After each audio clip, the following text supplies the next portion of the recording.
Hello guys, today I'm going to tell you about that MetaDAO new token.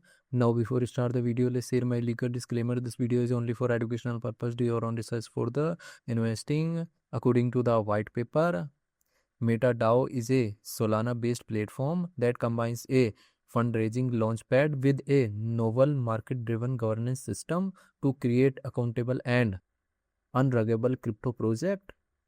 Solves treasury. It aims to fix Solana's reputation for rug pulls by giving token holders enforceable control over project treasuries and operations. Future governance. Replace traditional voting with prediction markets where the price of outcome tokens determines which proposals are executed.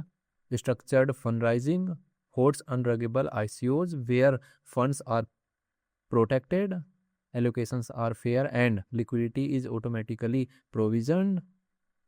MetaDAO new token total supplies 20.86 million and circulating supplies also 20.86 million Meta token. Meta token is listed on Bellbank, Upbit, and other exchanges. If I share my opinion with you in this project, up to 70% chances that it is a legit or good project. So guys, don't take my opinion as a financial advice. Do your own research for the investing. Thanks for watching.